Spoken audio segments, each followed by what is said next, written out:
하나님께서 새벽에 도우신다라고 하는 이 구호, 선언, 이번 한 주간 동안 아침에 일어나서 새벽에 하나님께서 도우실 줄로 믿습니다.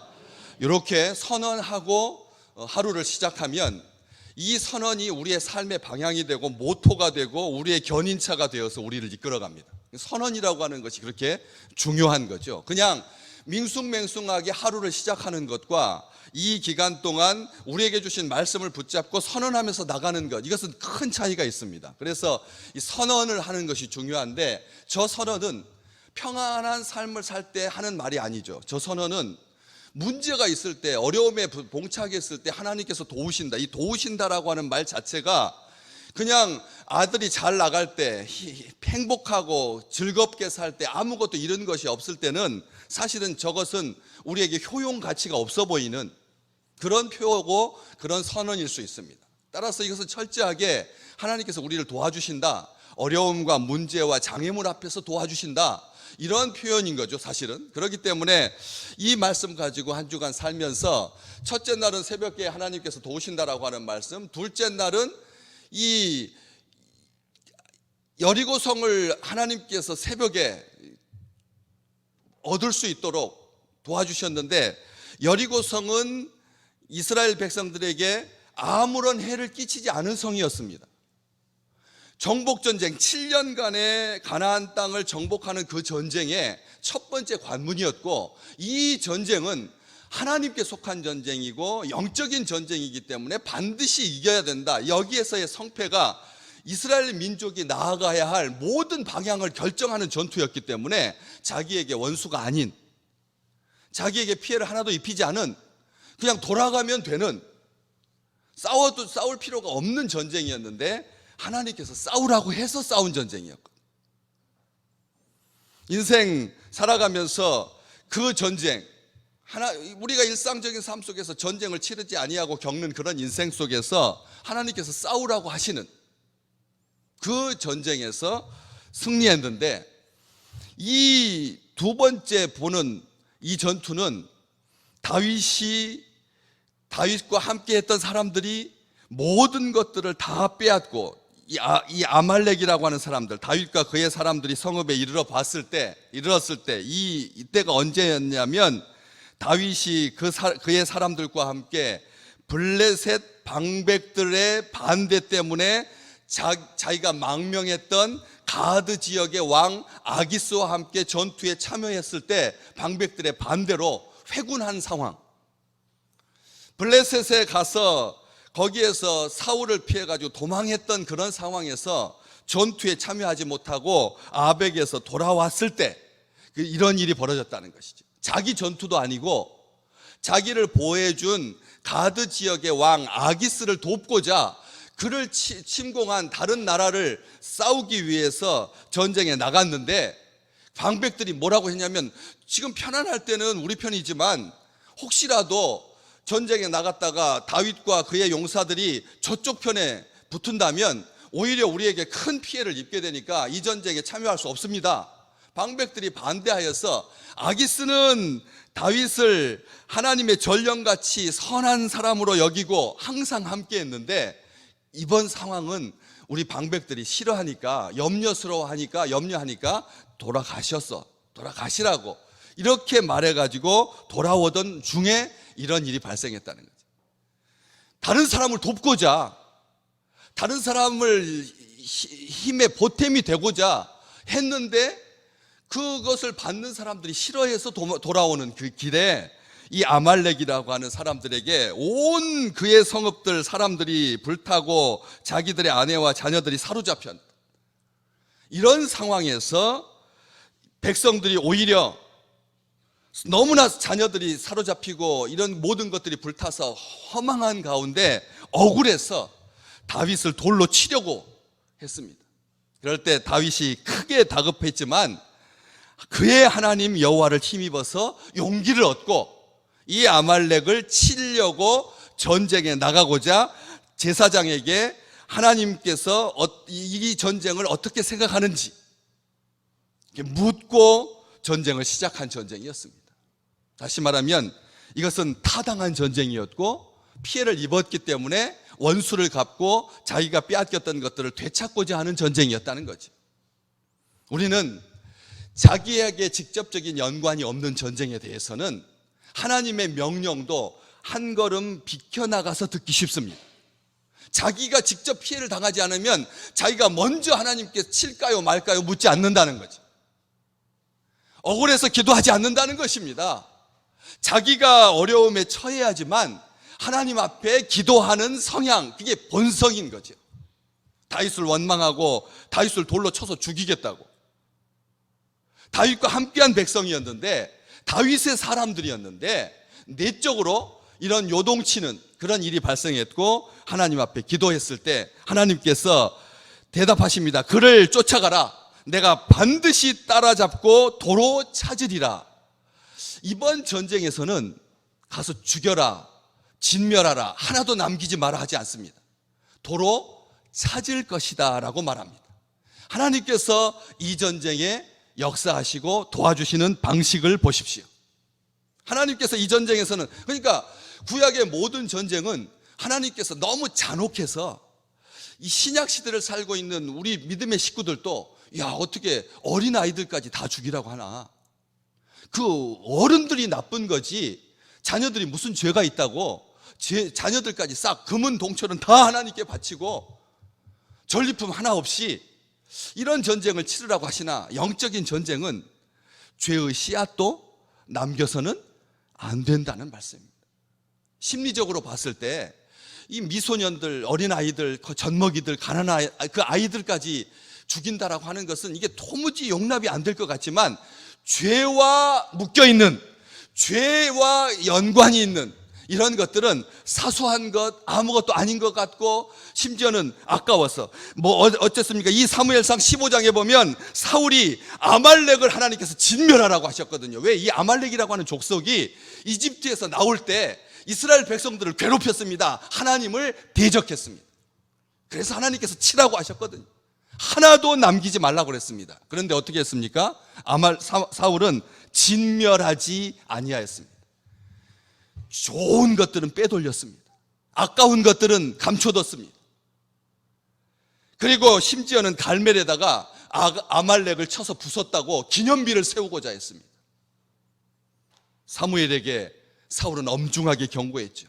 하나님께서 당신을 왕으로 세운 것을 후회하십니다. 순종이 제사보다 낫고 듣는 것이 수양의 기름보다 낫지 않습니까? 이 말이 바로 거기에서 사무엘상 15장에 나오는 거죠. 우리는 거기까지는 알고 있는데 그 뒷말 22절에 순종이 제사보다 낫고 듣는 것이 수양의 기름보다 낫다라고 하는 말은 늘 들었습니다. 그래서 순종하는 것이 예배 드리는 것보다 더 낫다고.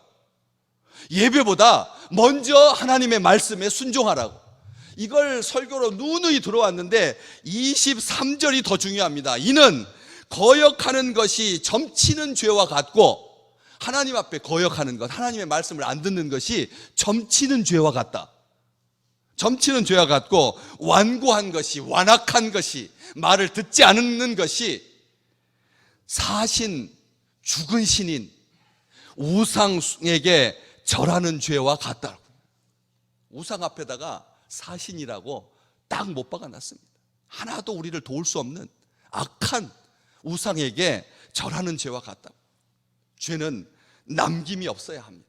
그런데 오늘 말씀 쭉 읽다 보면 17절에 다윗이 새벽부터 이튿날 저물 때까지 아말렉을 쳤습니다. 쳤는데 낙타를 타고 도망한 소년 400명이 있었다는 것을 이 역사가는 기록하고 있습니다. 이 400명이 나중에 어떤 문제를 일으키는 줄 아시죠?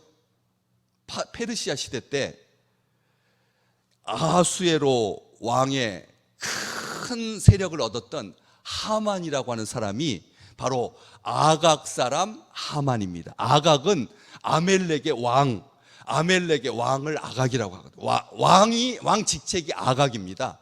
그 아각의 후손 하만 사람, 유대인들을 멸절시키고자 했던 것을 우리는 나중에 역사를 통해서 확인하게 된다는 거죠.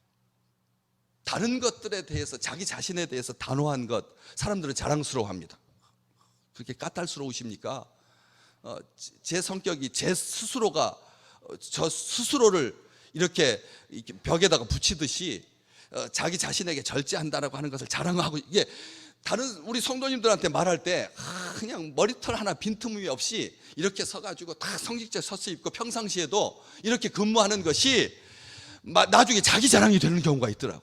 자기 자랑이 되는 거예요. 다른 사람들한테, 저한테는 이렇게 까탈스럽지만 다른 사람들한테는 그렇게 하지 않습니다 해가지고 이게 설명하게 되고 자기 자랑이 되는, 이러한 것들이 자기 자신에 대해서는 까탈스럽다라고 하는 것이 은근히 자랑이 된 것처럼 죄에 대해서도 엄중해야 되고 빈틈이 없어야 되는데, 이 죄에 대해서는 약간 여유를 두려고 하는, 죄의 여지를 남기는 이러한 경우들이 있다라고 하는 것이죠. 남기는 것이 없게 하라. 하나님께서 이 전투에 너희가 잃은 것만 찾을 것이다 라고 말씀하시면서 전쟁이 시작됩니다. 중간에 누구를 만납니까? 아말렉 사람이 버리고 간 이집트 소년을 만나게 됩니다. 아말렉 사람이 버리고 간 이집트 소년. 이 소년이 어린 아이를 말하는 건 아닙니다. 소년이라고 하면 전쟁에 나갈 수 있는 정도의 나이, 다시 말하면 청년 이하를 소년이라고 했습니다. 이 아말렉 사람 주인이 이 애굽 노예를 데리고 다니다가 병드니까 버리고 간 겁니다. 병드니까 버리고 갔습니다. 그래서 사흘이 지났습니다. 기진맥진하여서 병들었는데 먹지도 못했으니 이제 거반 죽게 되었습니다. 어디서 듣던 이야기죠. 거반 죽게 된, 병들어 버림받은, 강도 만난 이 불쌍한 사람을 다윗이 지금 전쟁을 향하여서 아말렉을 치기 위해서 600명의 용사를 데리고 전투에 참여하는데, 그 중에 이 200명 정도가 좀 몸이 상태가 안 좋았나 봅니다. 두려워하고 좀 연약하고, 그래서 부솔 시내를 건너가기 전에 남겨두고 나머지 400명을 가지고 추격하는 과정 속에서 이 소년을 만나게 됐거든요.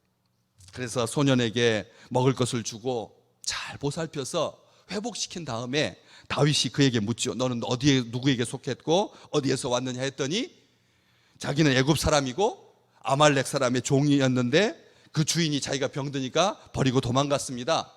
이렇게 설명을 해주니까 다윗이 그에게 묻는 거죠. 질문하는 겁니다. 그렇다면 네가 그 아말렉 사람들을 추격할 수 있도록 그 위치를 우리를 안내해 줄 수 있겠느냐. 그랬더니 2가지만 약속하시면 제가 돕겠습니다. 당신이 나를 죽이지도 아니하고, 15절 말씀, 내 주인의 수중에 넘기지도 아니하겠다라고 하나님의 이름으로 내게 맹세하소서. 참 놀랍죠, 여러분? 이 이집트 사람이 하나님을 믿는다는 거예요.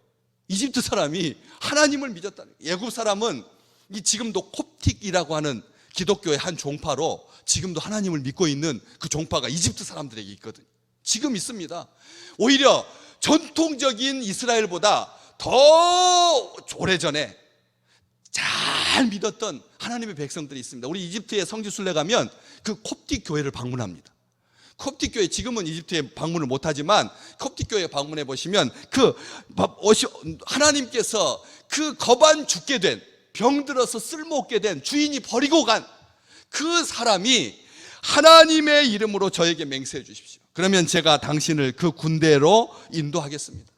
하나님은 버린 사람들, 남겨진 사람들을 통해서 역사하신다는 것입니다. 우리가 거들떠 보지도 아니하고 혹시라도 그냥 스쳐 지나갈 수 있는 그런 사람인데, 그 사람이 하나님을 잘 믿는 사람이라는 거예요.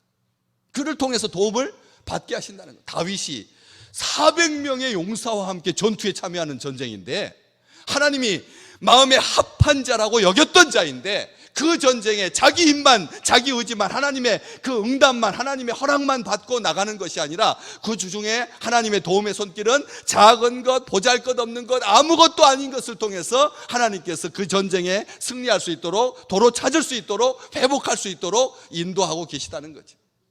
나중에 이 전쟁이 어떻게 됩니까? 가봤더니 그 아말렉 사람들이 술 취해가지고 크게 약탈한 것들을 기뻐하면서 먹고 마시고 춤춰서 다 널브러져 있을 때 가서 막 진멸하고 죽이고 막 이러한 것이 아니라, 여기 보시면 18절에 아말렉 사람들이 빼앗아갔던 모든 것을 도로 찾고 죽이고 할 필요도 없었습니다. 하나님께서 다 널브러, 이게 대항할 수도 없을 만큼 다 난장판이 되어 있었기 때문에 가서 잃었던 것을 도로 찾아왔을 뿐입니다. 찾아와가지고 승리하면서 전리품을 가지고 하나님께 바치라고 하지 않았거든요. 하나님께서 다 너희 것이다, 다 도로 찾을 것이다, 이렇게 말씀해 주셨기 때문에 그렇게 돌아왔는데, 이 피고나에서 자기를 따르지 못했던 부솔시내 이전에다 남겨두었던 200명에게 자기가 가서 문안하고요, 다윗이 가서 문안하고 또 하나님의 승리를 전하고 이렇게 회복되었다라고 말하려고 하니까, 전쟁에 참여했던 400명이 못 갔던 그 400명 중에 악한 자와 불량배들이, 400명의 용사 중에 악한 사람도 있었고 불량배도 있었습니다. 22절 말씀 오늘 안 읽었는데, 22절에 악한 자와 불량배들이 우리와 함께 가지 않은 200명한테까지 도로 찾은 물건은 주지 말자, 이렇게 했을 때 다윗이 그 400명 혈기등등한 형, 무엇이든지 그들에게 주지 말고 각자의 처자만 데리고 떠나가게 하라고 이렇게 말하니까, 이 말이 얼마나 나쁜 말이고 악한 말입니까, 여러분? 다윗의 사람들 속에서 악한 사람들과 불량배들이 섞여 있었고, 그 사람들이 다윗의 이 호의를 우습게 여기고 자기 부인 처자식들만 데리고 떠나가라고, 물건은 두고 전리품은 두고 떠나가라고 했을 때, 다윗이 23절에 나의 형제들이여, 여호와께서 우리를 보호하시고 우리를 치러 온 온 군대를 우리 손에 넘기셨은즉 그가 우리에게 주신 것을 이런 식으로 해서는 안 된다고 하면서 이 전리품 중에 똑같이 24절에 보면 전장에 내려갔던 자들이든지 남은 자들이든지 머물렀던 자들이든지 분깃이 동일할지니 같이 분배할 것이다 해서, 이 규칙이 다윗 이래로 이스라엘의 율례와 규례가 되어서 오늘날까지 이르렀다. 하나님께서 우리만 기도하죠. 저도 오늘 이 기도 제목, 여기에다 이름 쓴 사람만 불러주죠. 이름 쓴 사람, 태의 열매를 위해서, 또 치유와 회복을 위해서, 가족의 구원을 위해서, 주님께 영광 되기, 범사에 감사하고 믿음의 배우자를 위해서, 수능시험, 진학시험, 졸업시험, 진급시험을 위해서 자녀들의 이름을 쓴 사람만 늘 기도할 때 제가 불렀었습니다. 그런데 이 자리에 참여하지 못하는, 남겨진 그 사람들에게도 하나님께서 똑같이 대하실 줄로 믿습니다. 이게 한 공동체가 건강하다라고 하는 증거이고, 하나님께서 오늘 이 말씀 주셨으니 여호와 하나님께서 싸우실 것입니다. 하나님께서 이 전쟁을 승리하게 하시고 도로 찾은 것뿐만 아니라 사람 죽이지 아니하고 아말렉 사람들이 소유했던 모든 전리품들을 가지고 돌아왔던 것처럼, 눈물을 뿌리며 씨앗을 심는 자에게 큰 추수의 단으로 늘 돌아오게 하시는 하나님의 도우심. 그래서 6절에 있는 말씀, 오늘 7절부터 읽으셨는데, 3절부터 읽으셨는데 6절 말씀, 다윗을 돌로 치려고 했을 때 다윗이 크게 다급했을 때 하나님께서, 여호와께서 다윗에게 힘을 주시고 용기를 주셔서 다급하게 되지 않았던 것처럼 평생에 다급하게 되지 아니하시는 하나님의 절대 도움 앞에 매사에 하나님께서 주시는 큰 것, 도로 찾을 뿐만 아니라 전리품까지 함께 취할 수 있는 귀한 백성들 되시기를 주님의 이름으로 축복합니다.